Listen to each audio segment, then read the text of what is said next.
Il a débroussaillé ou déminé le terrain, selon qu'on préfère le langage guerrier ou jardinier. C'est tout pour lui. Merci, au revoir. Sébastien Lecornu a rendu sa copie au chef de l'État qui se donne 48 heures pour nommer un nouveau Premier ministre. Bonjour Mathieu Souquier. Bonjour. Merci d'être avec nous. Vous êtes essayiste, expert associé auprès de la Fondation Jean Jaurès. Alors, si on résume la situation ce matin, la dissolution s'éloigne. Le budget est possible d'ici le 31 décembre avec un nouveau gouvernement, sans doute avant lundi. Oh, tout va bien, quoi. En tout cas, le premier élément, effectivement, c'est que la dissolution semble, à ce stade en tout cas, écartée. On avait un doute au cours des 48 dernières heures. Donc les consultations que Sébastien Lecornu a menées l'auraient conduit à conclure ça et en discuter avec le président de la République, avec un argument qu'on peut rappeler quand même, il n'y aurait pas de majorité à l'Assemblée nationale en faveur d'une dissolution. Une incise, il n'y avait pas davantage de majorité en faveur d'une dissolution l'année dernière, au moment où Emmanuel Macron, pour autant, y avait procédé. Voilà où on en est. Alors, un mot du Premier ministre démissionnaire, donc hier soir sur le plateau de Léa Salamé du 20h. Des politiques de tous bords ont salué sa responsabilité, sa hauteur ces dernières semaines. Est-ce que vous partagez cet avis ? Alors, on peut effectivement considérer qu'il a été digne dans la fonction et digne dans l'expression après un vaudeville de quelques jours qui n'avait pas été particulièrement gratifiant pour l'image de nos politiques. Donc, de ce point de vue-là, l'image d'hier a tranché.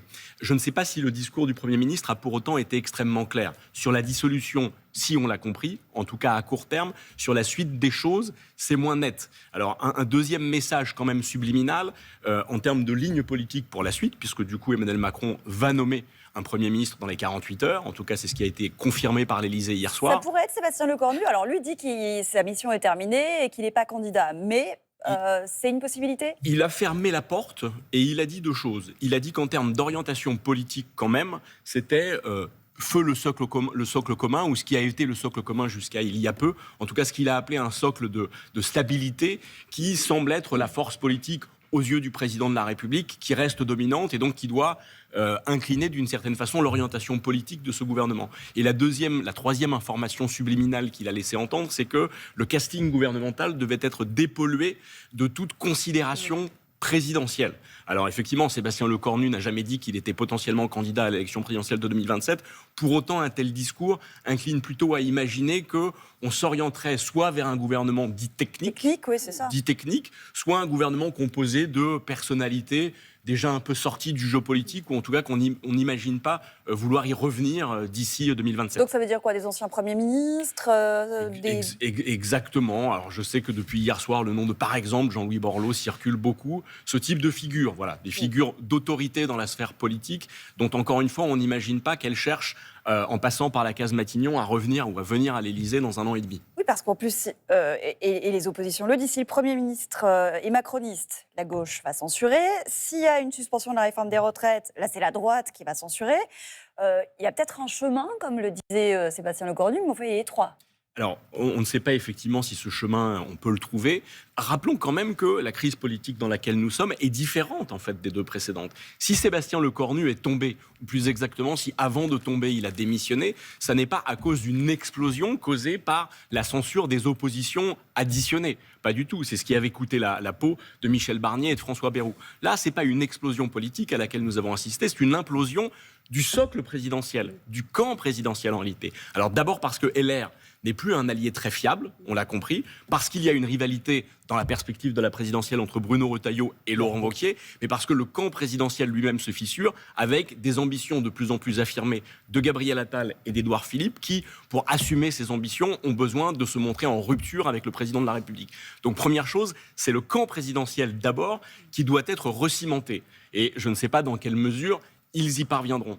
Dernière chose, effectivement, il se trouve que, et c'est la petite chance d'Emmanuel Macron, toutes ces oppositions ne sont pas d'accord sur la suite. Elles ne sont pas du tout unies, elles ne parlent pas à l'unisson.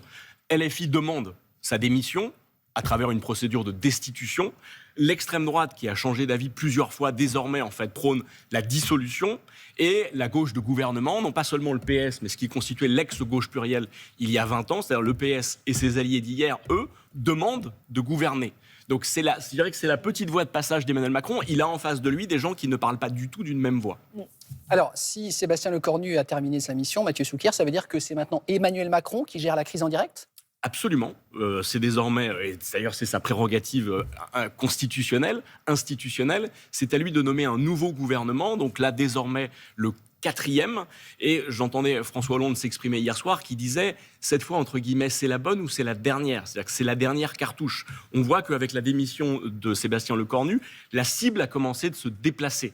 Elle était dans le dos du Premier ministre, elle est désormais de plus en plus dans le dos du Président de la République. Si avec ce nouveau choix, qui doit normalement être annoncé dans les 48 heures, Emmanuel Macron se trouvait de nouveau dans une impasse politique, avec un nouveau Premier ministre, de nouveau potentiellement censuré, on voit bien qu'il serait dans de grandes difficultés politiques et institutionnelles. Mais ça peut continuer comme ça, sauf à décider de dissoudre. Mais on peut continuer à avoir des nominations de Premier ministre. Oui, à chaque crise politique, quand même, au-delà même de l'image que la classe politique donne à son opinion, on voit bien que le président de la République est celui qui est de loin à chaque fois le plus affaibli. Sa cote d'impopularité explose comme jamais aucun président de la République n'en a connu. Et je dirais même qu'avec Sébastien Lecornu, nous avions le couple exécutif le plus impopulaire de toute l'histoire de la Ve République.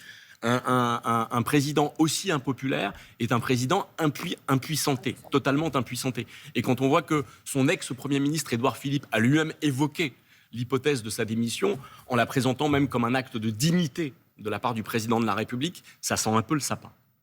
Et on terminera là-dessus. Merci Mathieu Zucker.